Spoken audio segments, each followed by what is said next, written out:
Ladies and gentlemen, welcome to this explosive breakdown of one of the most talked about moments in daytime television history. Imagine the bright lights of ABC's The View studio buzzing with anticipation on a crisp summer morning in New York City, the year 2025, where the air is thick with the scent of fresh coffee and the faint hum of excited chatter from the live audience. The panel, a powerhouse of diverse voices led by the ever-sharp Joy Behar, sits poised behind their iconic curved table, adorned with vases of vibrant flowers and stacks of glossy magazines featuring the latest Hollywood scoop. Whoopi Goldberg, with her signature laugh lines crinkling at the corners of her eyes, adjusts her microphone, while Sunny Hostin sips from a steaming mug, her legal mind already racing ahead to the day's hot topics. Sarah Haynes bounces lightly in her seat, her enthusiasm infectious, and Alyssa Fair-Griffin, the fresh conservative voice, flips through her notes with a determined glint. But all eyes are on the guest of honor,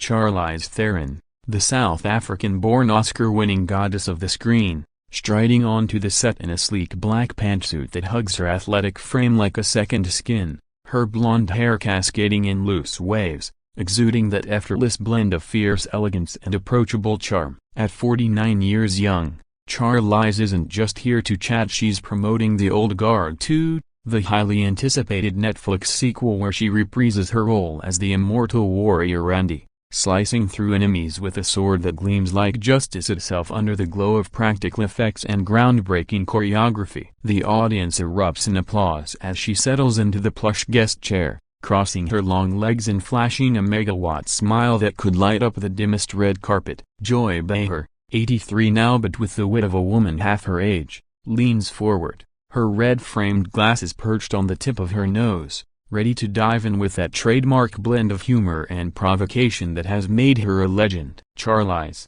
darling, you look like you just stepped off a battlefield of fierce and fabulous," Joy quips, eliciting chuckles from the crowd. Charlize laughs, a deep, throaty sound that fills the room, and responds, "Joy, if only battles were fought in heels like these I'd conquer the world by lunch." The banter flows easily at first, a warm current carrying the conversation through Charlize's early life in Benoni, South Africa, where she grew up on a farm, learning resilience from the dusty earth and the harsh sun that beat down relentlessly. She shares how ballet classes in Johannesburg ignited her passion for performance, leading her to New York at 19 with dreams bigger than her bank account, scraping by as a dancer before a freak injury pivoted her to modeling and, ultimately, acting. Whoopi chimes in with a nod to her own Broadway roots, drawing parallels that make Charlize's eyes sparkle with genuine connection. The panel shifts seamlessly to her breakthrough in The Devil's Advocate, where she held her own against Al Pacino's devilish charisma, but it's her raw, transformative portrayal in Monster that steals the spotlight. Aileen Wuornos, the serial killer whose story Charlize embodied with such visceral depth that she packed on 30 pounds, learned to speak with a haunting drawl, and won the Academy Award for Best Actress in 2004, becoming the first South African to claim that golden statuette. Sunny leans in, her voice laced with admiration. "Charlize, what was it like, delving into that darkness? Did it change you?" Charlize pauses, her fingers tracing the edge of her water glass, and replies thoughtfully, "It was like staring into a mirror that reflected not just pain, but the humanity buried under it all." Acting isn't glamour, it's excavation. The audience murmurs in agreement, and Alyssa adds a question about the psychological toll, sparking a discussion on method acting's blurred lines between role and reality. As the clock ticks toward the commercial break, Joy steers the ship toward the present. The Old Guard 2. Tell us, what's new in this immortal world? More kicks? More kills? Charlize's face lights up, her hands gesturing animatedly as she describes the sequel's expansion, directed once again by Gina Prince Bythewood, with new cast members like Kiki Lane returning as Nile and fresh faces bringing layers of mythology to the screen. "It's about legacy," she explains, "these warriors who've lived centuries, carrying the weight of every loss, every victory. And the action, oh, it's next level. I trained for months in swordplay in Parker, flipping off rooftops in Prague like it was just another Tuesday." Sarah gasps delightedly, "Prague?" "Spill the tea on location shoots." And spill she does, painting vivid pictures of cobblestone streets slick with rain, historic castles doubling as ancient fortresses, and late-night crew bonding over schnitzel and stories swapped in broken English. The energy in the studio swells, a symphony of laughter and applause, but beneath it all simmers something unspoken, a spark waiting for oxygen. Joy, ever the provocateur, circles back to themes of strength, her eyes narrowing playfully behind her glasses. Charlize, your characters are always so badass, women who don't take crap from anyone. Is that you off-screen too? Charlize nods, a sly smile playing on her lips. Absolutely. Life's too short not to fight for what you believe in. And with that innocuous exchange, the stage is set for the storm that no one saw coming, a confrontation that would etch this episode into the annals of talk show lore, leaving viewers breathless and begging for more. But we're just getting started. Stick around as we delve deeper into the heart of the fire. As the applause fades and the cameras zoom in for a close-up on Charlize's expressive face, the conversation dives headfirst into the meat of the old guard too, with Whoopi kicking things off by asking about the film's feminist undercurrents. In a world dominated by male superheroes, here you are, leading an all-female charge. Literally, Whoopi says, her voice rich with pride. Charlize leans forward, her passion igniting like a flare. Exactly, Whoopi. This isn't just action, it's reclamation. These women aren't sidekicks or love interests, they're the architects of their fates, wielding power that's been theirs for millennia. She elaborates on the script's evolution, how Gina pushed for more emotional arcs, exploring immortality's curse, the endless cycle of watching loved ones age and fade while you remain frozen in time. Sunny interjects with a question about diversity on set, and Charlize praises the international crew, from Nigerian stunt coordinators to Czech costume designers who crafted armor that blended ancient runes with modern tactical gear. We had these incredible fight scenes choreographed like ballets of brutality, she recounts, mimicking a swift parry that has the audience suing. Joy, sipping her tea with a mischievous glint, waits for her moment, then pounces gently at first. Charlize, I love a strong woman, but let's be real, Hollywood's full of them pretending to be tough. What's the secret to making it authentic? Do you channel your inner bitch? The word hangs in the air like a challenge, light-hearted on the surface but laced with Joy's signature edge. The panel chuckles, but Charlize hesitates, her South African accent thickening slightly as she chooses her words. Well, Joy, it's about owning your power without apology. These characters, they're fierce, unyielding, and yes, they don't hold back. She trails off, almost slipping into the forbidden term, then catches herself with a self-deprecating laugh. I almost said a word that's probably not network-friendly. The studio ripples with amusement, Sarah covering her mouth in mock shock, Alyssa nodding empathetically. But Joy, undeterred, waves a hand dismissively, her New York bravado on full display. Oh, honey, say it, bitch, we love that word here on The View. It's empowering. Remember when I called out that politician last year? Bitch got the job done. Laughter erupts again, but there's a subtle shift in Charlize's posture, her shoulders tensing ever so slightly under the studio lights that beat down like interrogators' lamps. She forces a smile, steering back to the film. It's that feminine strength, raw and real, that makes these women unforgettable, not pretending to be anything they're not. Joy presses, her voice rising in playful insistence. Come on, Charlize, own it. You're a bitch and the best. Why, a smart, sexy, savage. The audience wants to hear it from the queen herself. The crowd cheers, egged on by the energy, but Charlize's smile falters, a flicker of discomfort crossing her features like a shadow over the sun. Whoopi senses the vibe, smoothly interjecting with a story from her own ghost days, diffusing the moment temporarily. Yet the seed is planted, and as the segment rolls on, Joy circles back relentlessly, probing deeper into Charlize's personal life under the guise of girl talk. So, Charlize, adopting those two beautiful kids, a Jackson and Augusto, single mom life must make you the ultimate badass bitch, right? How do you balance it all without losing your mind? Charlize's eyes narrow fractionally, her response measured. It's love, Joy. Pure, exhausting, rewarding love. Motherhood teaches you strength you didn't know you had. But Joy, mistaking restraint for reticence, doubles down. Love, Shmoo via its bitch power. Admit it, you'd kick ass in a boardroom or a bar fight. The laughter swells, but now it's edged with awkwardness, the audience sensing the push turning into a parade. Charlize shifts in her seat, her fingers interlacing tightly. Joy, I appreciate the compliment, but let's keep it classy. Strength isn't about labels, it's action. The temperature in the room climbs, the air conditioners humming futilely against the rising heat of unspoken tension. Sunny tries to pivot to Charlize's philanthropy, her work with the Charlize Theron Africa Outreach Project fighting AIDS in her home country, but Joy interrupts. Oh, please, that's bitch-level commitment. Say it, Charlize bitch. The repetition grates, like nails on a chalkboard disguised as empowerment. Charlize's jaw sets, her blue eyes flashing with the steel of someone who's faced down real adversity from farm hardships to Hollywood rejections.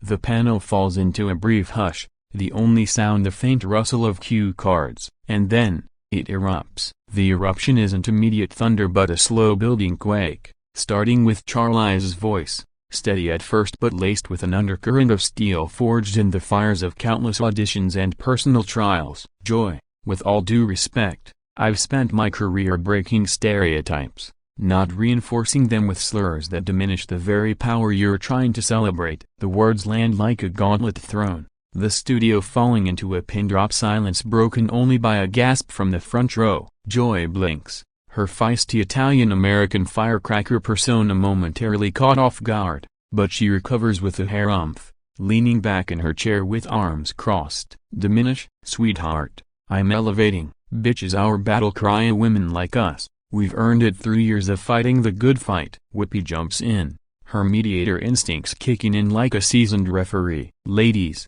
let's breathe. Charlize, we adore your grace. Joy, your heart's in the right place, but the damage is done.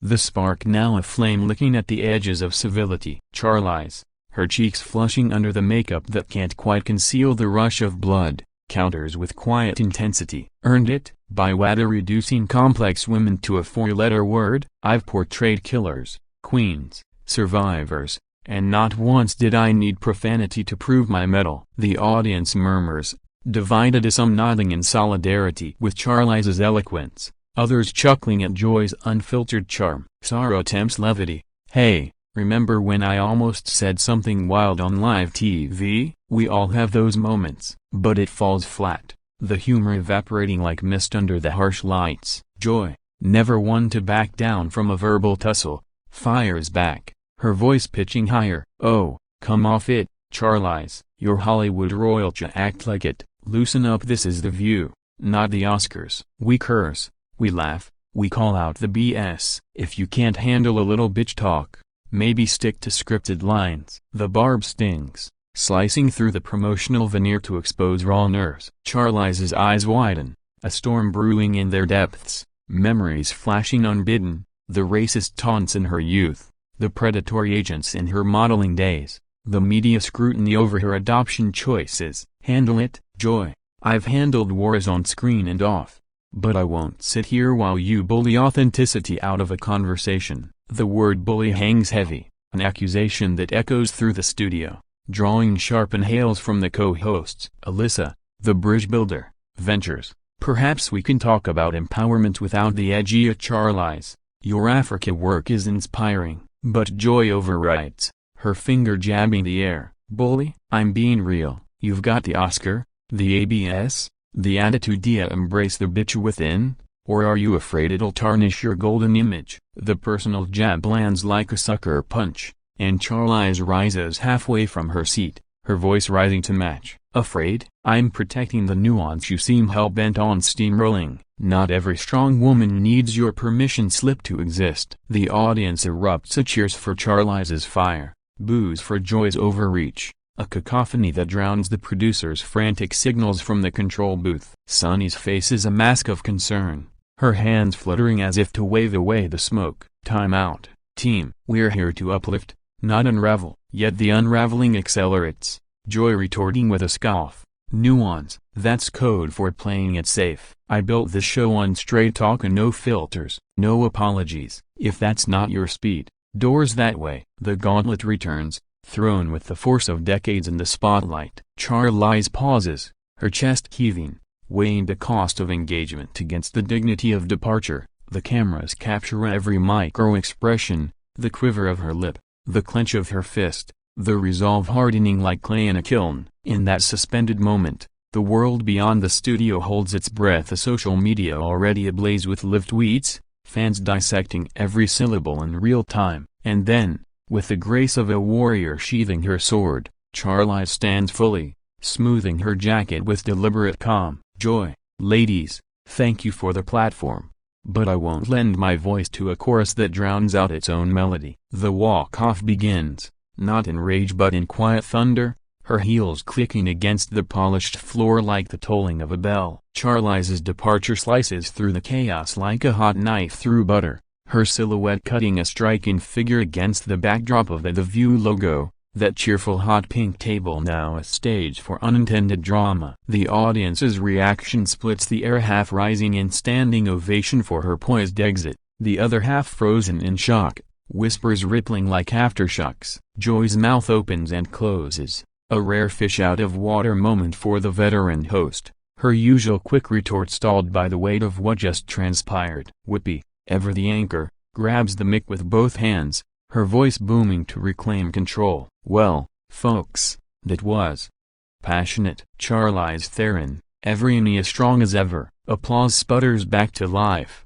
but it's laced with unease, the studio feeling smaller, the air thicker with the residue of confrontation. Backstage, Charlize navigates the labyrinth of corridors, her publicist trailing with a tablet glowing red from incoming notifications, while a production assistant offers water with wide-eyed apologies. She waves it off, sinking into a makeup chair, her mind replaying the exchange like a looped reel. Joy's insistence, her own restraint cracking under pressure. It's not about the word, she murmurs to herself.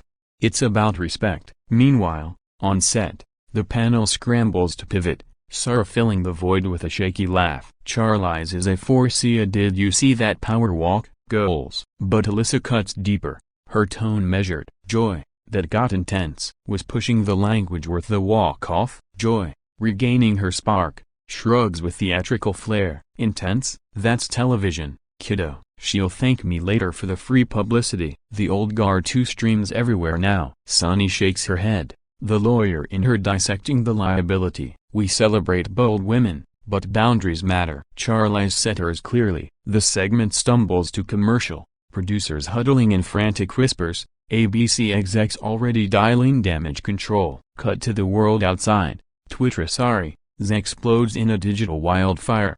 Charlize walks trending within minutes. Memes of her exits tried photoshopped onto gladiatorial scenes from her films. Fans rally. Queen Charlize said no to toxic feminism. Respect, tweets one influencer with 1 million followers. Critics chime in.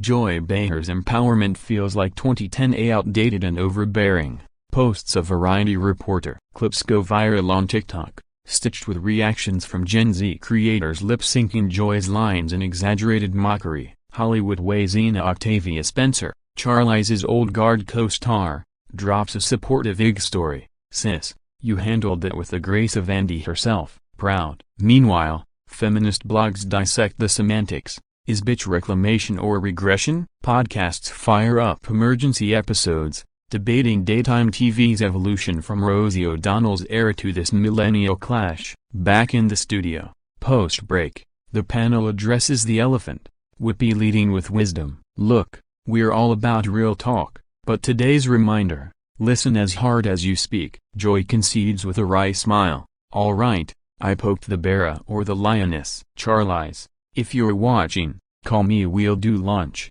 No cursing. Laughter lightens the mood, but the scar remains, a teachable moment etched in ratings gold. For Charlize, the afternoon unfolds in a blur of interviews rerouted to safer waters. Zoom chats with Variety where she reflects, disagreements sharpen us, but dignity defines us. Her team monitors the narrative, countering trolls with facts on her advocacy for women's rights, from era support to anti-rape campaigns.